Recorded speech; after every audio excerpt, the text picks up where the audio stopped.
नमस्कार दोस्तों, स्वागत है आप सभी का हमारे YouTube चैनल पर। आज जो हमारा डिस्कशन का टॉपिक है वो थोड़ा अलग होने वाला है।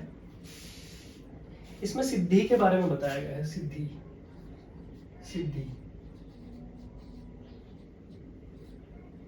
ठीक है। सिद्धि के बारे में इसमें बताया गया है। अलग अलग पर्सपेक्टिव है कि सिद्धि जो है वो कैसे प्राप्त होगी, कैसे जल्दी समाधि की तरफ जो योगी है वो किस तरीके से समाधि की तरफ जल्दी से जाता है, और इसके बारे में जो अलग अलग पर्सपेक्टिव है वो यहाँ पे रखे गए हैं। देखिए, पहला है कि 20 नंबर का आपका श्लोक है।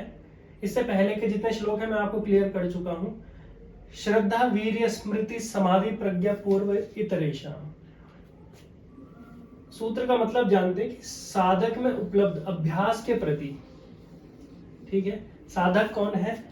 आप हैं, मैं हूं, ठीक है। जो योग का प्रैक्टिशनर है, जो समाधि के लिए या मोक्ष की तरफ अग्रसर है, वह क्या है?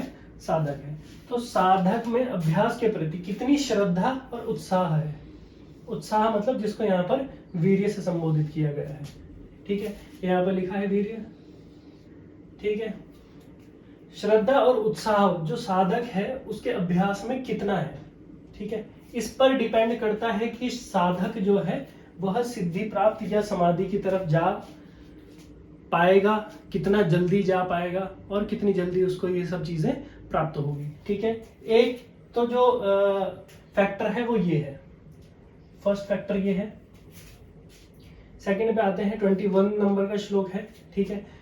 तीव्र संवेगानाम आसन्न, ये आपका श्लोक है। तीव्र संवेगानाम आसन्न, ठीक है। इसमें देखिए सूत्र के बारे में जानते हैं क्या बताया गया है।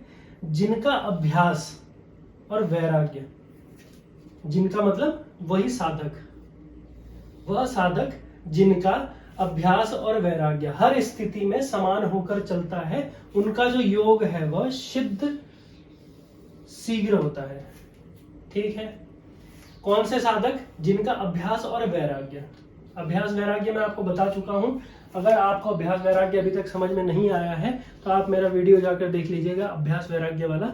मैं लिंक आपको डिस्क्रिप्शन में दे दूंगा, ठीक है। तो जिनका अभ्यास वैराग्य, किनका? जो साधक जो योग का अभ्यास कर रहे हैं, उनका अभ्यास और वैराग्य जब हर स्थिति मतलब किसी भी प्रकार की परिस्थिति है, अच्छी परिस्थिति है, बुरी परिस्थिति है, अनुकूल है, प्रतिकूल है, किसी भी प्रकार की परिस्थिति जब साधक के सामने है और उसका जो अभ्यास और वैराग्य है वह समान रूप से चल रहा है, ठीक है, समान होकर चलता है, तो उसका योग क्या है? शीघ्र सिद्ध होता है। क्या होता है? शीघ्र सिद्ध होता है। दूसरा जो फैक्टर है वो ये है। तीसरे फैक्टर पे आते हैं, मृदु मध्य अधिमात्र तत्वतोपि विशेष, ठीक है। मतलब समझते हैं सूत्र का क्या है।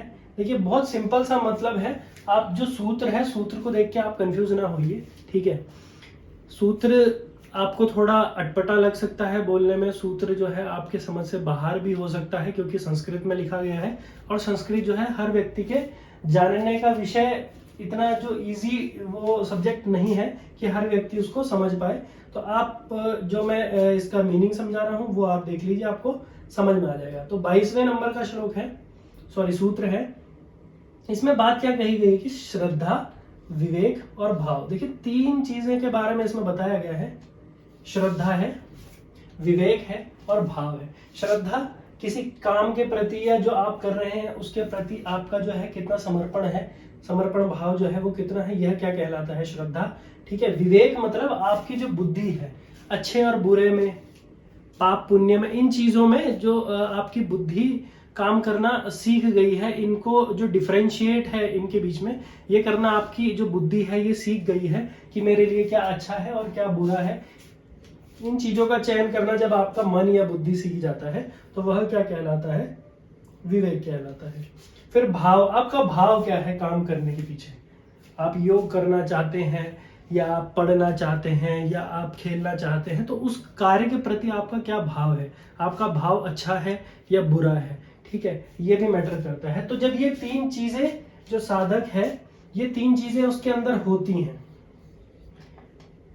कौन कौन सी हैं? श्रद्धा, विवेक और भाव, ये 3 चीजें होती हैं, ठीक है। तो जो साधक है वह किसकी तरफ अग्रसर होता है? सिद्धि की तरफ, या योग की सिद्धि की तरफ अग्रसर होता है। लेकिन उसमें देखिए 3 कैटेगरी आ जाती हैं, जो मैं आपको पहले बता चुका हूं, मृदु, मध्य और अधिमात्र। किसके प्रकार हैं? किसके प्रकार हैं? साधक के प्रकार हैं। साधक के प्रकार है, उप प्रकार समझ लीजिए। साधक के प्रकार कौन कौन से थे? निम्न कोटि का, निम्न, मध्यम, मध्य कोटि और उच्च कोटि, ठीक है। 3 प्रकार के थे, और उन तीनों के फिर आगे फर्दर डिवीजन थे, जो ये 3 हैं, ठीक है।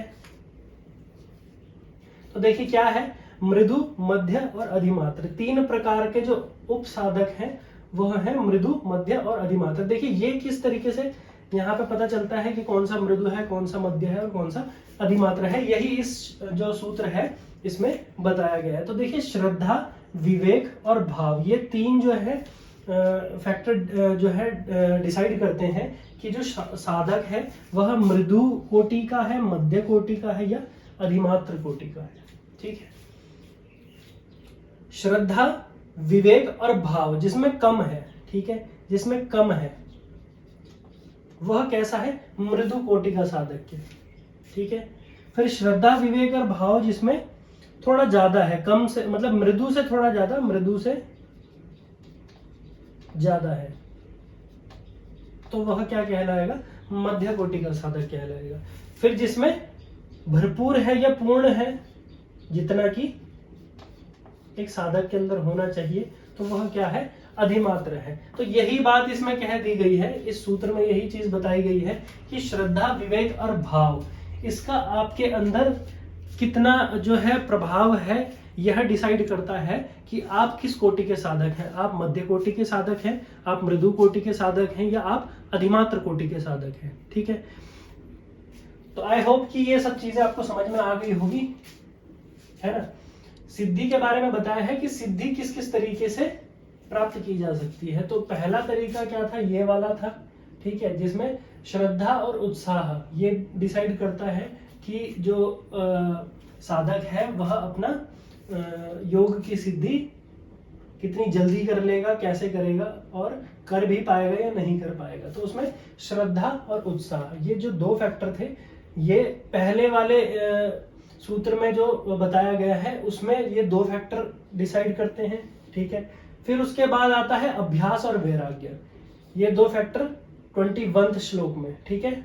ये 2 फैक्टर हैं जो 21वें श्लोक में डिसाइड करते हैं कि जो योग का साधक है उसकी योग की जो सिद्धि है वो शीघ्र कितनी होगी भी या नहीं होगी, ठीक है। तो ये कौन सा है? 21वां सूत्र है। फिर 22वां जो सूत्र है, 22वें सूत्र में बताया गया है कि श्रद्धा, विवेक और भाव, इन सब का जो बैलेंस है, ठीक है, वह अगर प्रॉपर है, जितना चाहिए उतना है, जितना चाहिए उससे नीचे है, तो वो किस किस कोटि के साधक को डिस्क्राइब करता है कि आपके अंदर अगर श्रद्धा और भाव और जो उत्साह है, ठीक है, ये सब चीजें अगर आपके अंदर कम मात्रा में है तो आप किस कोटि के साधक कहलाएंगे, अगर आपके अंदर पूर्ण मात्रा में है तो किस कोटि के साधक कहलाएंगे, ठीक है। कौन कौन से हैं? श्रद्धा, विवेक और भाव। तो आई होप कि ये वाला कंटेंट आपको पूरा समझ में आ गया होगा, ठीक है। 20, 21 और 22 3 श्लोकों को मैंने यहाँ पे बताया है। तो आज के लिए इतना ही रखते हैं, और जिसने अभी तक सब्सक्राइब नहीं किया है, ठीक है, लेटेस्ट वीडियोस के लिए सब्सक्राइब करें और बेल आइकन को प्रेस करें। धन्यवाद।